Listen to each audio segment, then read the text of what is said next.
Okay, so I'm here with Jordan Rutherford, who is fighting out of Aspire in Liverpool, who has four belts and is going for a fifth. He's actually faced one of our own, I believe, on APFC. You fought, yes, Paulo.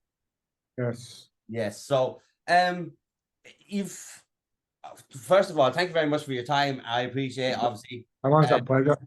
you're busy. You've got a fight coming up for the fifth belt. How are you feeling about going for the fifth belt? And just glancing at your record and kind of the titles you hold, I would presume pro is probably in the not too distant future. Yeah, man. So obviously with the fifth belt, you're probably the first person to actually know about the fifth belt, mate. Really, I'm not really told because I wasn't too sure where I stood with it myself because I just thought I was defending my belt, but apparently I'm the first amateur to fight internationally on FCC. So what they're doing is they're basically just adding. I don't know if it's for him or for me, but they're basically bringing a European title into it. Which is rightly so, because essentially it is a British title or the UK guys fight for it. But yeah, man, good. Obviously, I'm happy, man. But like I say, man, it's not about the belts. It's mostly just getting to fight a good guy. Like for this fight, I think they were messaging everyone above me in the topology. I made clear that I just wanted to have a hard fight. So I'm happy they've got like someone from Italy, and he's 7-2, and he's second in Italy. So it's good. Yeah, no, 100%. That is good. And SEC is quite the promotion. How have you felt fighting on the show, and how are they to deal with? For me, they're one of the best between them. UKFC is quite a good one. You've got Almighty. Yeah, But Kingdom Almighty, Pass. UKFC. Mate, they're all good now, man.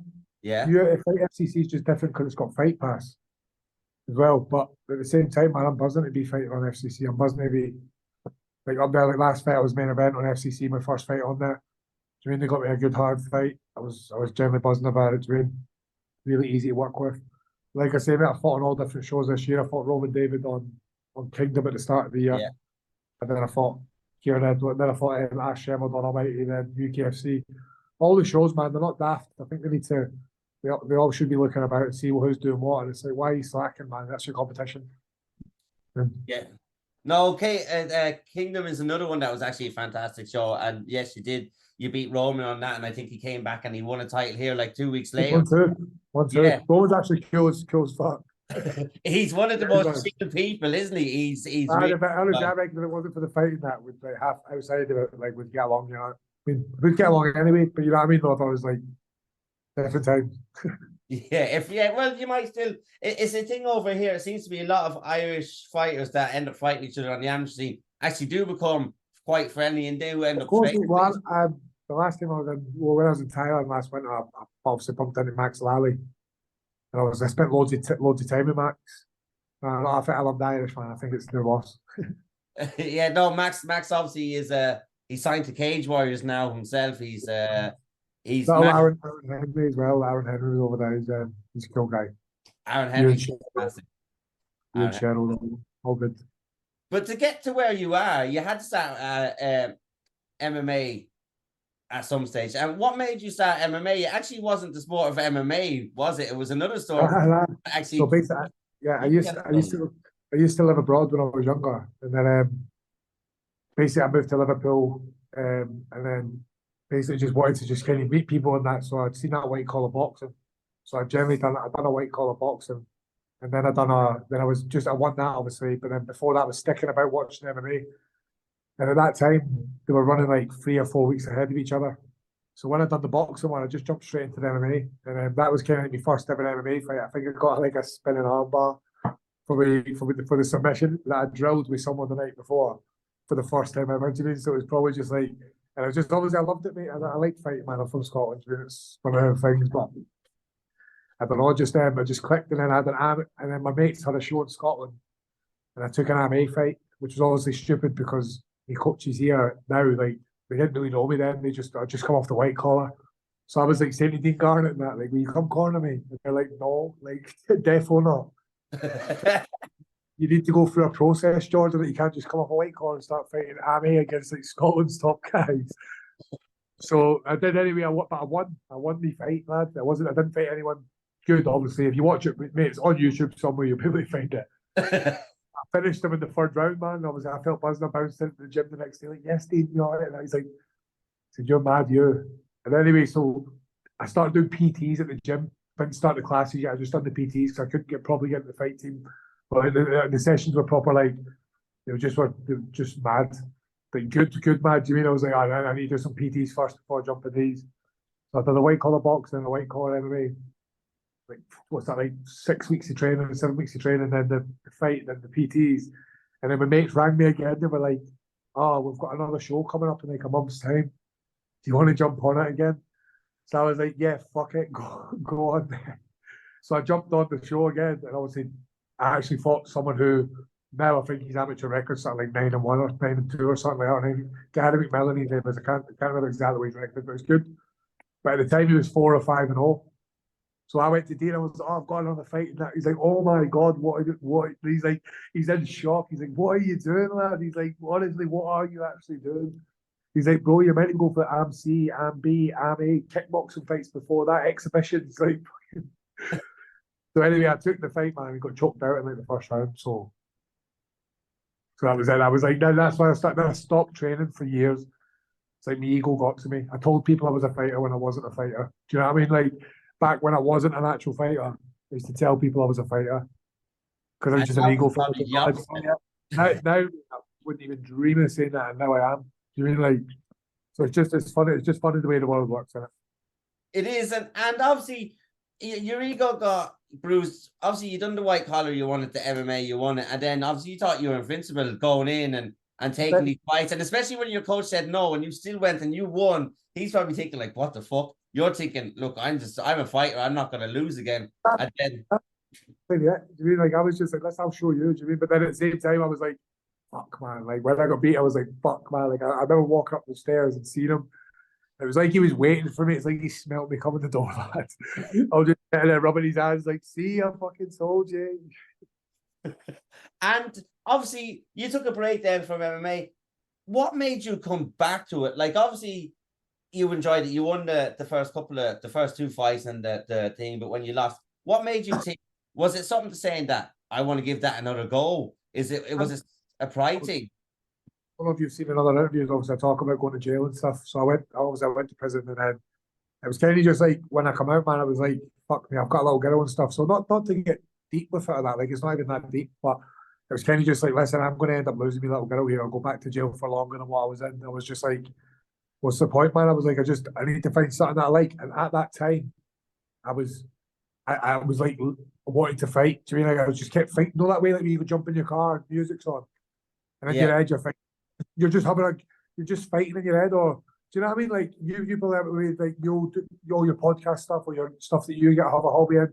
You're just thinking about that. So I was like thinking about like fighting in my head all the time.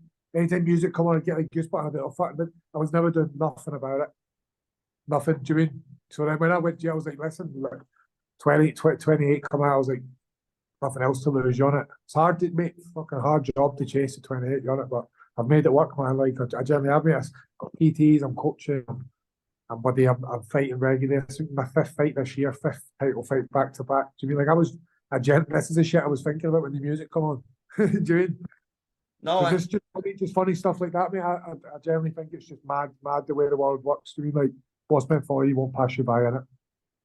Yeah, no, congratulations for one being able to turn your life around and see the effects of obviously going to jail, what it do to your daughter. But to go back to MMA and have that the 2 years like that you're after having has been nothing short of spectacular. Obviously, there was a loss in there. There's ups and downs, highs and lows.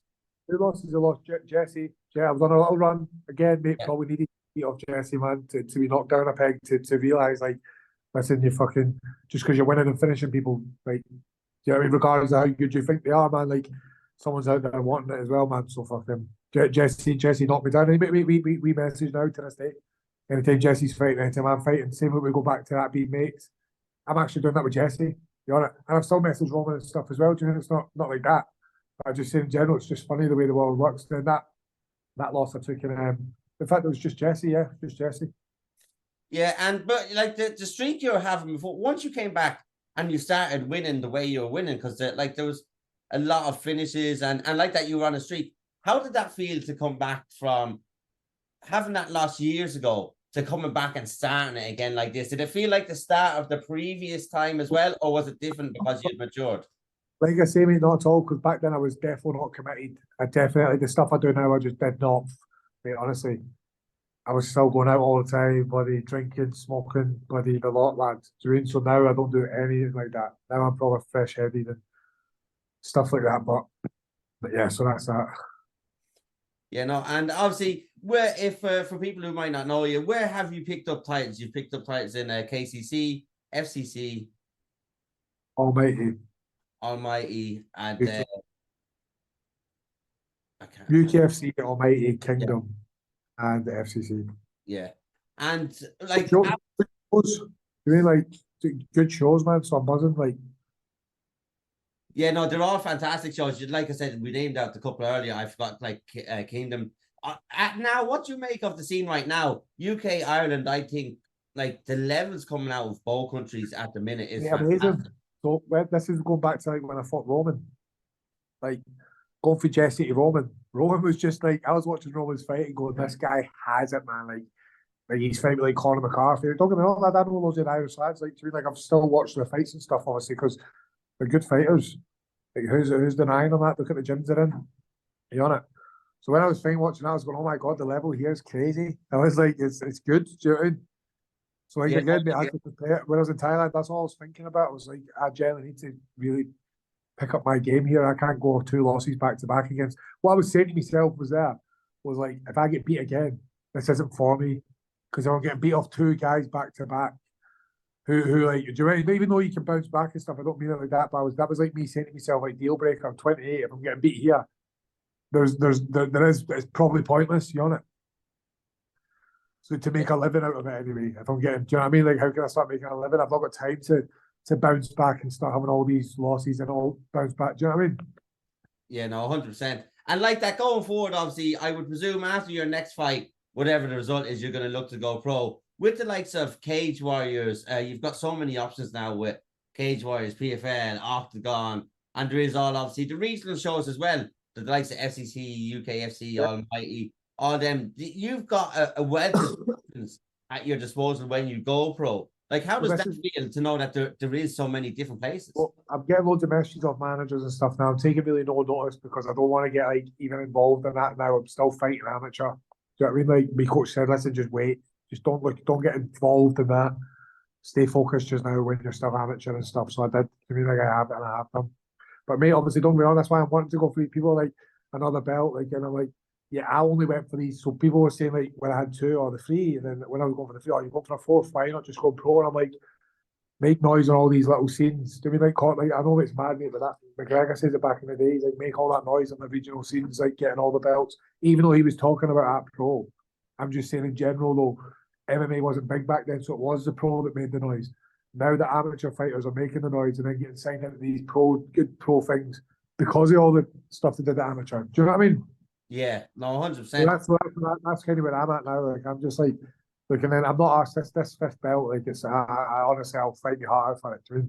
But it's not about the belts, man. It's just about putting in a good performance and generally, really just making sure I am present with what I've been doing in the gym inside that cage, man. Like putting a marker on it in the last amateur fight. If it's not, so be it. But it should be. Yeah, no, 100%. And like you said, with what Connor said years ago, there wasn't really amateur. You just went straight professional. The rules said amateur was fighting in pro gloves with fucking with knees. And I think it was like there was maybe elbows but no knees. It was weird. It was nearly the same as what professional is now. But what was I going to say? Like throughout your career, like when you took that loss, like you said, you didn't want a back-to-back one. And when you won the next one, did that feel much sweeter knowing that you were going to continue going forward and continue your dream then to fight? With that, say that again. Sorry, someone's just ringing me then. No, you're all right. So when after you lost the first time and then when you bounced back, what was that feeling like to get that once the bell rang? You knew. Yeah, so that's like to get the win back after that loss. Yeah. What was that like emotionally? Mate, so obviously this is what I was saying, yeah. So I made the decision, yeah, when I went to Thailand. So when I fought Jesse, I knew I had Thailand coming up. Okay. And in between that, I got a lot of injury and stuff. So when I was in Thailand, I was like, but listen, I actually quit my job when I was in Thailand, yeah. Wrote all these goals down. It was like, fuck it, I'm going to fucking I'm going to make sure these pay off. You know, I've not even put the post out yet. I'm saving it for like when my amateur career is finished. I'm going to post it. It's like a date, a time, and everything I wrote down, mate. It's crazy. I haven't even looked at it since because I know it's there. I mean, I don't want to go on there and delete it or anything or mess with it. Ends up putting a new date and time. I wrote every single thing I was going to do down, lad. Crazy, crazy, mate. Do you know, I haven't did the formations and stuff on the IMAFs because it hasn't went ahead with the formations and the IMAFs. I had this booked. It was just too close to me last fight and blah blah blah. Doing it and they never got back to me till well later on and stuff. But the actually quit my job in Thailand. So when I was fighting Roman, I put so much pressure on myself going, if I can't beat him, even though he was so good, do you mean he is? He's really, really good. I was like, oh, if I can't beat him, like, I don't see the point of doing this, but I've quit my job. And then when I lost the first 2 rounds in that fight quite convincingly, just I just couldn't get going, mate. He was just dead strong on me. I remember Dean saying, like, what the fuck are you doing? Like in the third round, and it just snapped in my head. I was like, fucking hell, man, he's right, man. Like, what the fuck am I doing? I've just been in Thailand for fucking 8 weeks. I was like, what the fuck did all that money goes to waste? Do you know what I mean? That's what I was just thinking. I was like, fuck me, I've quit my job. I've spent all my money. That's what I started to record. I started saying that shit to myself. I was like, fuck me, man, he's right, man. I've spent all that doing Thailand. I've quit my job. I've just come off a loss. I was like, I'm not fucking losing again. So, and then obviously I did it for the next 3 rounds of mine, John, and I finished them. But it's just crazy that like I don't know, man. I just love that. It's MMA, man. Anything can happen as well. Do you know what I mean? Yeah, it like that, like you said, there was a very thin line. You were losing 2 rounds. Then that came, obviously your coach had said it. You had thought about what it was, and that obviously kicked the motivation in. And once that, you knew that you weren't losing that fight. That's it, man. But it's, I mean, honestly, respect to Roman as well, man, because he's nails. You know? Yeah. I actually fought a guy that I generally have so much high respect for after me and they beat him. I mean, so it's like, fuck. Yeah, no, 100%. But with the gym you're in, obviously, talk to us about like you've got some obviously big stars come out of it. You've got some up and coming stars coming out of it as well. What's the gym like at the minute for you? And just talk to us about the atmosphere there. Honestly, really, really good. Obviously, you've got what happened to Liam last year. Marlon got injured. Tom Hardy got injured. Loads of people. Everyone's back on the mats now. You know what I mean, Liam McCracken back coaching, training. Marlon back fighting. He's fighting pro and FCC. The gym's flying, man. Like if you look around this mat, mate, Aaron Aby, stuff like that. Just generally people, Dean, everyone on that mat, yeah, has been a champion somewhere, amateur or going for belts or wants the belts. Do you know what I mean? Or had once or definitely going to get. All the 16-year-olds in the gym now. One of my main sparring partners is fucking 16. Do you mean like, you know what I mean? He's mental. Nails, mate. Nails. Same height as me. Nails. Do you mean? Making his MMA debut, yeah, Ethan Kane. Ethan Kane making his MMA debut on Almighty. I'll have a Hey, look. honestly, I swear to God, big 6'4" ginger kid lad. He's fucking must. I mean, honestly though, I'm giving him like I'm talking about him because he's a guy that you're going to see everywhere. You know? Like that. What do you make of the levels now at such a young age have just improved so much? Is it mad? Obviously, you'd fought a couple of years ago. Have you seen the visible improvements yourself? Obviously, you have the level. But $1,000,000%. Look at. So in this gym, yeah, you've got obviously Tom Harvey, one of the best bantams around, 18.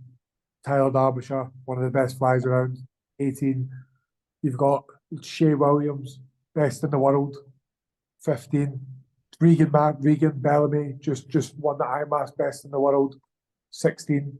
You know what I mean? Like it's no joke, lad. These are scary dudes for their age. Do you know what I mean? On the mat with like all the bantams and that now who are 25, 26. I mean, like just saying, mate, the level on the mat is crazy. Like I'm half gutted that I'm not a bantam because there's not massive guys here apart from the good guys like Hader, class, Tom Mullen, Beast, Callum Mullen. You know what I mean? So you still got all these killers here at the way. I don't mean that, I just mean in general though. It's the banter about the small guys. I've got a good little group, man, that just push each other all the time, innit? Yeah, no, and obviously with the like you said, those kids coming up there, they're so good. And like obviously there's the main figureheads to look at. Like, do they come in looking at like would you be a mentor to any of them? Would you be kind of mate, devils to see the thing is, mate, like this is the thing with the kids. So they've all done it since they were like 7 and 8. So like if anything, mate, they can be teaching me stuff. You know, like that's pretty much the way it is, though, man. But yeah, definitely, I've got loads of kids that come up to me now, like even the PTs and stuff. Like, oh, they want to go with you. because I've got all the belts and stuff. And I love that. Like once they hear that what my little story is, they're like, wow, that's crazy.